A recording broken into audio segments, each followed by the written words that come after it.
తూర్పుగోదావరి జిల్లాలో మరొక ఘోర బస్సు ప్రమాదం చోటు చేసుకుంది. బస్సులో భారీగా మంటలు ఎగిసిపడ్డాయి. ఖమ్మం నుంచి విశాఖ వెళ్తోంది ట్రిబుల్ ప్రైవేట్ ట్రావెల్స్ బస్సు. ఆ బస్సులో ఏం జరిగిందని తెలియదు కానీ చూడండి, మంటల్లో కాలిపోతున్న దృశ్యాలు మనం చూస్తున్నాం. భయంకరమైనటువంటి మంటలు. బస్సు మొత్తం పూర్తిగా దగ్ధమైపోయింది. తెల్లవారుజామున ఈ ఘటన చోటు చేసుకుంది. అయితే కొవ్వూరు నేషనల్ హైవే పైన ట్రిబుల్ ప్రైవేట్ ట్రావెల్స్ బస్సులో మంటలు చెలరేగాయి.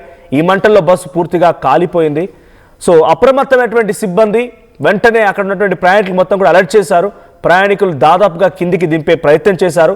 అయితే ఈ బస్సు ఖమ్మం నుంచి విశాఖపట్నం వెళ్తుండగా తూర్పుగోదావరి దగ్గర కొవ్వూరు దగ్గర ఈ ఘటన చోటు చేసుకుంది. విజువల్స్లో చాలా భయంకరమైనటువంటి మంటలు మనం చూస్తున్నాం. నడి రోడ్డు పైన ఆ బస్సు అలా తగలబడిపోతుంది. బస్సు ప్రమాదాలు ఇంతటి స్థాయిలో అసలు మంటలు ఎందుకు చెలరేగుతున్నాయి? దీనికి ఇంతటి స్థాయిలో ఇన్ని ప్రమాదాలు జరుగుతున్నా, ఇన్ని మరణాలు సంభవిస్తున్నా ఇంకా అటు ఆర్టీఓ అధికారులు కానీ, లేదు అక్కడి ప్రభుత్వాలు కానీ, లేదంటే ప్రైవేట్ ట్రావెల్స్ యాజమాన్యాలు కానీ అసలు కారణాన్ని గుర్తించలేకపోతున్నాయి. అసలు బస్సుల్లో మంటలు ఎలా చెలరేగుతున్నాయి? షార్ట్ సర్క్యూట్ అనుకుంటే సో ప్రతి బస్సుకి మెయింటెనెన్స్ ఇయర్లీ ఒకసారి లేదంటే 2 సంవత్సరాలకు ఒకసారి మెయింటెనెన్స్లో భాగంగా తప్పనిసరిగా క్షుణ్ణంగా పరిశీలించాల్సిందే. అది గవర్నమెంట్ అధికారుల చేత అప్రూవల్ తీసుకోవాల్సిందే. ఎస్, ఈ బస్సు అనేది ఫిట్గా ఉందని. ఫిట్నెస్ అంటే మన అధికారుల దృష్టిలో ఫిట్నెస్ అంటే ఏంటంటే, ఫిట్నెస్ అనేటువంటి ఒక అంశం రాగానే ఎంతో కొంత డబ్బులు తీసుకోవాలి, ఫిట్నెస్ అని చెప్పి అప్రూవ్ చేసి స్టాంప్ కొట్టియాలి. వాళ్ళదేం పోయింది? వాళ్ళు ఎలాగో బస్సులో తిరిగారు. మన పిల్లలు మనం అంతా బస్సులో తిరుగుతాం కదా, ఎటువంటి ప్రమాదాలు జరిగి మన అంతరి ప్రాణాలు పోయినా ఏం కాదు, వాళ్ళకి కావాల్సింది డబ్బులు. ఫిట్నెస్ పేరిట ఓ దందాకే తెరలేపుతారు కానీ ఫిట్నెస్ అనే దాంట్లో వాళ్ళు ఎంత మేరకి దాన్ని యాక్సెప్ట్ చేస్తారో తెలియదు. ఇకపోతే యాజమాన్యాలు కూడా, ప్రైవేట్ ట్రావెల్స్ యాజమాన్యాలు కూడా వాళ్ళంతటా వాళ్ళు వాళ్ళ బస్సు ఎలా ఉంది, కంఫర్ట్లో ఉందా, ఫిట్నెస్ ఉందా, కండిషన్ ఎలా ఉంది, ఏదైనా ఎలక్ట్రిక్ షార్ట్ సర్క్యూట్స్ వచ్చే అవకాశం ఉందా, ఇతరత్ర పని ఏం కూడా పట్టించుకోకుండా నామమాత్రంగా ఏదో ఉందా అంటే ఉంది. బస్ అది విశాఖపట్నం ఇక్కడ నుంచి హైదరాబాద్ నుంచి వైజాగ్ పోతుందా, విజయవాడ పోతుందా, సూర్యాపేట మీదకి వెళ్ళి కోదాడ మీదకి వెళ్ళి హైవే పైన పరుగులు పెడుతుందా, అంతేగాని వాళ్ళు చూసేది దానికి ఒక లెక్క పత్రం మన్ను మశానం ఏమీ ఉండవు. నెంబర్లు కూడా చాలా దందా. ఇదంతా చాలా దూరం నుంచి, నాగాలాండ్ నుంచి మీరు ఎక్కువ చూడండి బస్సుల పైన నాగాలాండ్ తర్వాత ఈశాన్య రాష్ట్రాలకు సంబంధించి రిజర్వేషన్స్ ఎక్కువ ఉంటాయి, అంటే రిజిస్ట్రేషన్స్ ఎక్కువ ఉంటాయి. అంటే వాళ్ళ ఉద్దేశంలో అక్కడ నుంచి తీసుకురావడంతో కొంత ట్యాక్సులు తగ్గుతాయి, రకరకాల కారణాలతో అక్కడ పట్టుకొచ్చి ఆ బస్సులని ఒకరి చేతుల నుంచి ఇంకో చేతికి మారి ఒకే బస్సు పైన ఒకే నెంబర్ ప్లేట్ పైన 4-5 బస్సులు నడిపించి రకరకాల దందాకు తెరలేపుతుంటారు. సో ఇక్కడ విజువల్స్లో ఆ సమయంలో బస్సులో సుమారుగా 42 మంది ప్రయాణికులు ఉన్నారంట. 42 మంది ప్రయాణికులు కూడా అందరినీ కూడా హుటాహుటిన దించేశారు. చిన్నగా షార్ట్ సర్క్యూట్ రాగానే వాళ్ళందరినీ కూడా కిందికి దింపేసినట్టు తెలుస్తోంది. ఈ ప్రమాదంలో ఇప్పటివరకు ఎటువంటి మరణాలు నమోదవలేదు, కానీ చిన్న గాయాలైతే అయ్యాయి. చిన్న గాయాలతో వాళ్ళందరూ కూడా హుటాహుటిన ఆసుపత్రి తరలించారు. సో వాళ్ళంతా ప్రయాణికులు ప్రాణాలతో బయటపడగలిగారు. కానీ వాళ్ళు తీసుకెళ్తున్నటువంటి ఆ వాల్యుబుల్స్, ఆ వస్తువులు, ఇతరత్ర సామాగ్రి మొత్తం కూడా పూర్తిగా కాలి బూడిదైపోయింది. సో ట్రిబుల్ ట్రావెల్స్ సంబంధించినటువంటి ఈ బస్ ప్రమాదానికి గురవడంతో ఒక్కసారిగా అందరూ షాక్కు గురయ్యారు.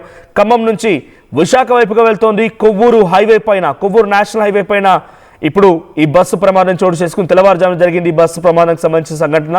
అక్కడికి అగ్ని ప్రమాదాన్ని కంట్రోల్ చేయడం కోసం ఫైర్ ఫైటర్స్ చేరుకున్నాయి. సో అక్కడ సుమారుగా 2-3 ఫైర్ ఇంజన్లు చేరుకునే మంటలు నడిపే ప్రయత్నం చేశాయి.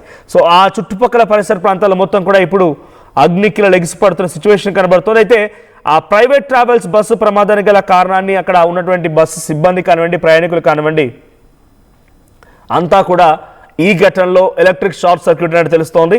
సో కొవ్వూరు గామన్ బ్రిడ్జ్ సమీపంలో ఈ సంఘటన చోటు చేసుకుంది. సో బస్సు పూర్తిగా దగ్ధం కావడంతో అక్కడ భారీగా ట్రాఫిక్ కూడా జామ్ అయినట్టు తెలుస్తోంది. సో అందరినీ కూడా సేఫ్గా దించారు. చిన్న గాయాలయ్యాయి. దీనికి సంబంధించి మరిన్ని అప్డేట్స్ మా ప్రతినిధి ప్రకాష్ అందిస్తారు. ప్రకాష్, సో కొవ్వూరు దగ్గర జరిగినటువంటి ఈ బస్సు ప్రమాదానికి సంబంధించి అప్డేట్స్ ఏంటి? షార్ట్ సర్క్యూట్ అంటూ ఉన్నారు. ఆ బస్సులో ఎంతమంది ప్రయాణికులు ఉన్నారు? వారి పరిస్థితి ఎలా ఉంది ఇప్పుడు? ప్రకాష్,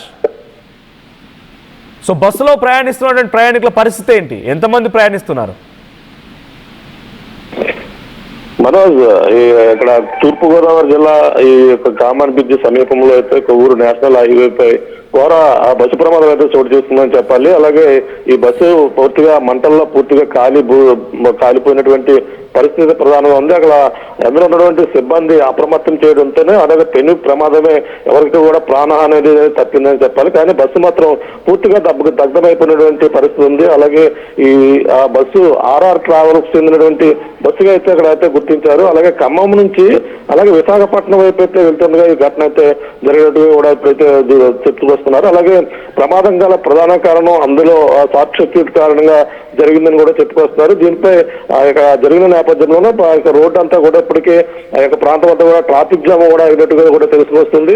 ప్రస్తుతం ఎటువంటి ప్రాణ నష్టం కూడా జరగకపోవడంతో అందరూ కూడా ఊపిరి పీల్చుకున్నప్పటికీ బస్సు పూర్తిగా దగ్ధమైపోవడంతో జరిగినటువంటి మంటలకు అందరూ కూడా భయాందోళనకు గురైనటువంటి పరిస్థితి ప్రధానంగా కనపడుతుందని చెప్పాలి. ఇటీవల బస్సు ప్రమాదాలు అనేక ప్రమాదాలు అయితే జరుగుతూ వస్తున్నాయి.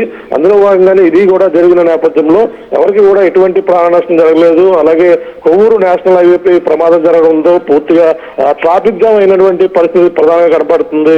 మనోజ్, మరి చూడాలి ఇంకా ఈ ప్రమాదం ఇప్పటికే పోలీసులు అందరూ కూడా అక్కడికి చేరుకున్నారు. అగ్నిమాపక అధికారులు కూడా రాత్రి అక్కడ చేరుకున్నప్పటికీ అప్పటికే బస్సు పూర్తిగా మంటల్లో కాలిపోయినటువంటి పరిస్థితి కనపడుతుంది. అక్కడ ఉన్నటువంటి సిబ్బంది ఏదైతే ఆర్ఆర్ సంబంధించినటువంటి ట్రావెల్ సంబంధించిన సిబ్బంది వెంటనే అప్రమత్తం అవడంతో అందరినీ కూడా బస్సు నుండి కిందకి దిగినటువంటి పరిస్థితుల నేపథ్యంలోనే ఈ ప్రమాదమే ప్రాణహాని లేకుండా ఉందని మనం ప్రధానంగా చెప్పొచ్చు. మనల్ రైట్, ఆ బస్సులో ఎంతమంది వెళ్తున్నారా సమయంలో? ఆ ఘటన జరిగినప్పుడు బస్సులో ఎంతమంది ప్రయాణికులు ఉన్నారు? బస్సులో 30 మంది వరకు కూడా ప్రయాణికులు ఉన్నట్టుగా కూడా చెప్పుకొస్తున్నారు. ఇంకా బస్సులో ఆ లిస్ట్ అయితే తీసుకుని వస్తున్నారు. అంటే ఖమ్మం నుంచి సరిగ్గా ఇది విశాఖపట్నం వైపు బయలుదేరేట్టుగా చూస్తున్నారు. అలాగే 30 మంది పై వరకు కూడా ఉన్నారు. అలాగే బస్ డ్రైవర్ అదే కేంద్రంతో పాటు మొత్తం అందరూ కూడా ఉన్నటువంటి పరిస్థితి ఉంది. ఇప్పటికే దీనికి సంబంధించిన ప్రమాదం ఏ విధంగా జరిగిందని కూడా తెలుసుకొస్తున్నారు. షార్ట్ సర్క్యూట్ కారణంగానే ఈ ప్రమాదం జరిగినట్టుగా చెప్పుకొస్తున్నారు. మరి ఇందులో ఇంకా ఎవరెవరు ఉన్నారు, ఎక్కడ ఎంతమంది ప్రయాణికులు పూర్తి వివరాలు అయితే తెలియాల్సిన పరిస్థితి ఉంది. మనోజ్. Right, thank you.